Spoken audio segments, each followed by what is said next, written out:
Hello friends, আসসালামু আলাইকুম। আমি চলে আসলাম ইয়ামাহা বাইকের শোরুমে। আমি কিন্তু বেশ কিছু কমেন্ট পেয়েছি যে ইয়ামাহা ফেজারের উপর রিভিউ দেওয়ার জন্য, সেই উদ্দেশ্যে কিন্তু চলে আসলাম। আমার পেছনে যে বাইকটি দেখছেন এটি হচ্ছে Yamaha phasor midnight black colour. এই বাইকের উপরে কিন্তু আজকে আমি রিভিউ দেবো। এছাড়া আরও দুইটি কালার পেয়ে যাবেন এখানে। তো এই বাইকটির সিঙ্গেল ডিস্ক পেয়ে যাবেন সামনের দিকে শুধুমাত্র। এই বাইকটির দাম নির্ধারণ করা হয়েছে 2,71,000 টাকা। তো দর্শক আর বেশি দেরি করছে না, শুরু করবো আজকের ভিডিওটি। তার আগে একটি কথা, যদি ভিডিওটি ভালো লেগে থাকে তাহলে অবশ্যই একটি করে লাইক দিবেন। আর এখন পর্যন্ত যারা আমার চ্যানেলটি সাবস্ক্রাইব করেননি, অতি দ্রুত সাবস্ক্রাইব করে আমার পাশে থাকবেন এবং পাশে যে বেল আইকনটি আসবে এটিতে ক্লিক করে রাখবেন, যাতে করে আপডেট ভিডিওগুলো সবার আগে আপনার ফোনে চলে যায়। তো আজকের ভিডিওটিতে আমাকে সহযোগিতা করবেন ইয়ামাহা বিজয় মোটরস, জামলাপাড়াতে যে বিজয় মোটরস আছে তার সম্মানিত ম্যানেজার সাহেব রিয়াদ ভাই। রিয়াদ ভাইকে আমি একটু ডেকে নিচ্ছি। আসসালামু আলাইকুম। ওকে, তাহলে দর্শক শুরু করি আজকের ভিডিওটি। রিয়াদ ভাই, তাহলে একটু ফেজার সম্পর্কে দর্শকদের বিস্তারিত একটু ধারণা দেন। হাই ফ্রেন্ড, আপনারা দেখতে পাচ্ছেন ফেজারের সামনের অ্যারোডাইনামিক ফ্রন্ট কাউল, এবং এই গাড়িটি যখন আপনার গাড়ি চলবে, আপনি চালাবেন, তখন আপনার সাইডে আপনার সবাই ঘাড় ঘুরিয়ে দেখবেন। এবং আমাদের সামনে দেখতে পাচ্ছি আরও মাল্টি রিফ্লেকশন সহ ডুয়েল হেডলাইট, যেটা আপনি মোড় ঘুরতে এবং সোজা অন্ধকার রাস্তা চলতে আপনাকে সাহায্য করবে। সামনের টায়ারটা রয়েছে হচ্ছে টিউবলেস টায়ার, যেটা আপনি যদি অনাকাঙ্ক্ষিতভাবে আপনার পাঞ্চার হয়ে গেল, সেক্ষেত্রে আপনি দেখা যাচ্ছে যে আপনার কোনো মেকানিকের কাছে যাওয়া লাগবে না। মেকানিক যদি নাও পেয়ে থাকেন তোকে আপনি স্বাচ্ছন্দ্যে আপনি চালায়ে আপনার গন্তব্যস্থলে আপনি জানবেন, তাতেও মানে হাওয়াটা বের হবে না, অত দ্রুত হাওয়া বের হবে না। জি, বের হবে না। আচ্ছা, তো টায়ারের সাইজটা পাওয়া যাবে কত? সামনে হচ্ছে 140/80। আচ্ছা, সামনে দেখছি ডিস্ক ব্রেক। তো ডিস্কের সাইজ কতটুকু পাওয়া যাবে? 267 মিলিমিটার ডিস্ক ব্রেক আছে। আচ্ছা, 267 মানে অনেক বড়। জি। আচ্ছা, তার একটু উপরে চলে আসি। তো এই যে মাড গার্ডটি আছে এটা তো প্লাস্টিকের হবে না? প্লাস্টিকের হবে, কিন্তু প্লাস্টিকের হলে পরেও এটা খুব হার্ড, এটা সহজেই ভাঙবে না। বাইকটিতে টেলিস্কোপিক হাইড্রোলিক্স ব্যবহার করা হয়েছে। জি। তার পাশে চলে যাই, পাশে কিন্তু ইন্ডিকেটর লাইট ব্যবহার করা হয়েছে। এখানে নর্মাল লাইট পাওয়া যাবে। তো টার্নিং ইন্ডিকেটর থেকে আমরা একটু চলে যাই, সামনে যে ফুয়েল ট্যাঙ্কটি আছে একটু দেখাই। এটি আমরা দেখতে পাচ্ছি যে এখানে ব্লু কোড টেকনোলজি ব্যবহার করা হয়েছে, যে ব্লু কোড টেকনোলজির জন্য 3টি আপনার সেক্টরে কাজ করে, যেটাতে আপনি কম্বাসন দক্ষতা বাড়াবে, শীতলীকরণ ক্ষমতা বাড়াবে এবং পাওয়ার লস কমাবে, যেটাতে আপনি মাইলেজটা অ্যাটলিস্ট বেশি পাবেন। আচ্ছা, এর জন্য আচ্ছা, ফুয়েল ট্যাঙ্ক ক্যাপাসিটি কত পাওয়া যাবে? এটা হচ্ছে 12 লিটার। 12 লিটার। রিজার্ভে কি কোনো রিজার্ভ সিস্টেম নেই, তবে আপনার যদি অয়েল ফুরাই যায় তাহলে আপনার সিগন্যাল দেবে। অয়েল ফুরানোর কাছাকাছি আসলে মিটারে সিগন্যাল দিবে যে তেল কমে গিয়েছে। ওকে, আচ্ছা, আমি একটু মিটার বোর্ডের দিকে চলে যাই। সম্পূর্ণ কি ডিজিটাল পাওয়া যাবে? ডিজিটাল। আচ্ছা, কি কি দেখা যাবে এখানে? এখানে আপনার ইকো মোড দেখা যাবে এবং আপনি মাইলেজটা আপনি কত মানে কিলো চলছেন সেটাও এখানে মানে দেখা যাবে। আপনার কত মানে স্পিডে গাড়িটা চলছে সেটাও দেখা যাবে। ওকে, একটু হ্যান্ডেল বারটি দেখাই। হ্যান্ডেল বারটি এই টাইপের পেয়ে যাবেন, একদম ফ্ল্যাট। আপনি স্মুথ ভাবে আপনি মানে হ্যান্ড দিয়ে ধরতে পারবেন, হাত দিয়ে ধরতে পারবেন, সহজে আপনি চালাইয়া স্বাচ্ছন্দ্য বোধ মনে করবেন। আচ্ছা, এটা হচ্ছে আপার ডিপার সিগন্যাল এবং পাসিং অপশনটি সামনের দিকে আছে। এবং এটা কি ইঞ্জিন যে switch on of? G G, on of. আচ্ছা রিয়াদ ভাই, একটু আমরা সিটের দিকে চলে যাই। সিটের টোটাল লংটি পাওয়া যাবে কতটুকু? আপনি 790 মানে মিলিমিটার। 790 মিলিমিটার এখানে সিট ব্যবহার করা হয়েছে। সিট ব্যবহার করা হয়েছে। আচ্ছা, এই সিটে কি 3 জন বসা যায়? 3 জনের জন্য আসলে অ্যাটলিস্ট সিট না, 2 জনের জন্য এটা কমফোর্টেবল। 2 জন ব্যবহার করার জন্য এটা উপযোগী। এবং 2 জনের জন্য কি বেশি কমফোর্ট হবে? 100% কমফোর্ট ফিল করবেন। ওকে, একটু পেছনের দিকে চলে যায় বাইকটির। আমরা দেখতে পাচ্ছি যে গাড়ির পিছনে গ্রাব বার রয়েছে, যেটা গ্রাব বার আপনি সুবিধাটা পাবেন যে পিছনে যে মানে চড়বে সহজে ধরে আপনার স্বাচ্ছন্দ্য বোধ করবে। এটা পেছনে যে ব্যাকলাইটটি পাওয়া যাবে, বা ব্যাকলাইটটি কি নরমাল ব্যবহার করা হয়েছে? হ্যাঁ, এটা নরমাল ব্যবহার করে।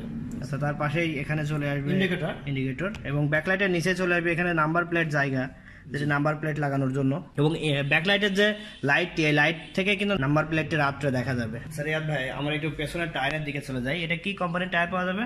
সিয়েট, মানে সিয়েট কোম্পানির টায়ার ব্যবহার করা হয়েছে পেছনে। টায়ারের সাইজটি আসবে হচ্ছে, আমরা আগে বলেছি যে সামনে ছিল টায়ারের সাইজ 100/80 আর এটা হবে 140/60। 140/60। তো পেছনে তো অবশ্যই ড্রাম ব্রেক হবে না? Drum brake. বাইকটির সাইলেন্সার যদি দেখায় তাহলে সাইলেন্সারটি ঠিক এমন হবে।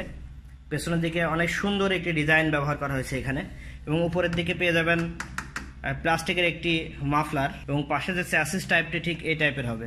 যদি বাইকটি ডান সাইড থেকে দেখায় তাহলে দেখতে ঠিক এমন আসবে।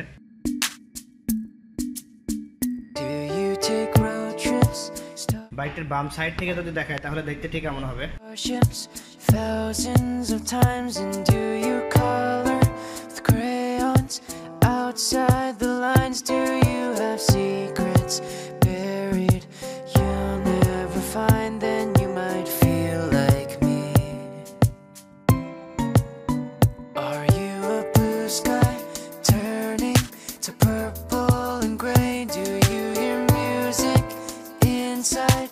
No one can play, write notes on paper, send them far. বাইকটির সামনে নিচের দিক থেকে যদি দেখায় তাহলে দেখতে ঠিক কেমন হবে। এবং এখানে পেয়ে যাবেন দুইটি হর্নের সিস্টেম যেটি আছে, দুইটি হর্ন পেয়ে যাবেন দুই পাশে। Far away, then you might feel like me. তো এই বাইকটিতে অবশ্যই চেন কভার ব্যবহার করা হয়নি, শুধুমাত্র উপরের দিকে একটি প্লাস্টিকের যে কাভার, এই কাভারটি ব্যবহার করা হয়েছে। চেনটি সম্পূর্ণ কিন্তু বাইরে থেকে দেখা যাবে। তো বাইকটিতে গিয়ার পাওয়া যাবে কয়টা? 5টা গিয়ারে কি সামনে নিচের দিকে না? প্রথমে সামনের ফ্রন্টে একটা আর সম্পূর্ণ ব্যাকে দিতে হবে 4। ইয়ামাহা ফেজার যে বাইকটি, এটিতে হচ্ছে এয়ারকোল্ড 4 স্ট্রোক 2 ভালভের 149 সিসি ইঞ্জিন ব্যবহার করা হয়েছে এবং ইঞ্জিনের ম্যাক্সিমাম আউটপুট থাকবে হচ্ছে 9.7 কিলোওয়াট বা 13.2 PS পার সেকেন্ড। এতে পাওয়া যাবে হচ্ছে 8000 RPM। ম্যাক্সিমাম টর্ক পাওয়া যাবে 12.8 নিউটন মিটার বা 6000 RPM। স্টার্টিং মেথড অবশ্যই ইলেকট্রিক স্টার্ট পেয়ে যাবেন। আমি কিন্তু আগে দেখিয়েছি যে এখানে কিন্তু অবশ্যই ইলেকট্রিক স্টার্ট, কিকার কোনো অপশন নাই, মানে কিকার কোনো অপশন পাওয়া যাবে না এই বাইকটিতে। লুব্রিকেশন টাইপ যেটি, সেটি থাকবে হচ্ছে ফোর্স ফিড লুব্রিকেশন বা ওয়েট শাম্প এবং ফুয়েল সাপ্লাই অবশ্যই FI যেটি হচ্ছে ফুয়েল ইনজেকশন। বাইকটির ওভারঅল লেন্থ ব্যবহার করা হচ্ছে 2073 মিলিমিটার এবং ওয়াইড যেটি থাকবে হচ্ছে 760 মিলিমিটার এবং হাইট থাকবে 1115 মিলিমিটার। সিট হাইট থাকবে হচ্ছে 790 মিলিমিটার। হুইল বেজ এটি পাওয়া যাবে হচ্ছে 1330 millimetre. Minimum ground clearance 160 millimetre এবং কার্ব ওয়েট, বাইকটির যে টোটাল ওয়েট আসবে হচ্ছে 137 কেজি। বাইকটির মাইলেজ পেয়ে যাবেন প্রায় 35 কিলোমিটার আপ, মানে 35-এর উপরে থাকবে। তো দর্শক, যে কালারটি দেখছেন এটি হচ্ছে মিডনাইট ব্ল্যাক। এছাড়াও কিন্তু আরও দুইটি কালার পাওয়া যাবে, সেটি হচ্ছে বার্নিং রেড। আমি একটু প্রসপেক্টাসে দেখাই, অবশ্য বাইকটি আছে কিন্তু গোডাউনে আছে। বার্নিং রেড এবং মার্বেল হোয়াইট। মার্বেল হোয়াইটটা মোটামুটি স্টক আউট, এটা পাওয়া যাচ্ছে না, তবে বার্নিং রেডটি বিজয় মোটরসে ইনস্ট্যান্ট পেয়ে যাবেন। সো ভিউয়ার্স, আপনারা যদি কেউ কুষ্টিয়া বা তার আশেপাশে থেকে যারা আছেন, তারা যদি কুষ্টিয়া থেকে বাইক নিতে চান তাহলে অবশ্যই আসতে হবে ইয়ামাহার ব্র্যান্ড যে শোরুম, সেটি হচ্ছে লুৎফর মুন্সি রোড, আমলাপাড়া, কুষ্টিয়া, বিজয় মোটরস। সেখানে আসলে আপনি যে ম্যানেজার সাহেব আছে রিয়াদ ভাই, তাকে পেয়ে যাবেন।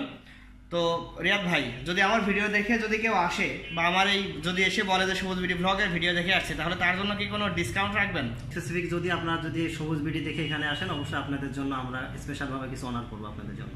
আচ্ছা, তাহলে দর্শক শুনলেন তো, সবুজ বিডি ব্লগের ভিডিও দেখে আসলে কিন্তু সাধ্যমতো ডিসকাউন্টের একটা ব্যবস্থা করবে এখান থেকে। তো এছাড়া বাড়তিতে এমন কিছু কথা বলছি না। যদি আজকের ভিডিওটি ভালো লেগে থাকে তাহলে আমি আবারও বলছি, এইটি করে অবশ্যই লাইক দিবেন। আর এখন পর্যন্ত যারা আমার চ্যানেলটি সাবস্ক্রাইব করেননি, অত দ্রুত সাবস্ক্রাইব করবেন। আর এর পরবর্তীতে কি বাইকের উপরে রিভিউ দেখতে চান তা অবশ্যই কমেন্টে জানাবেন।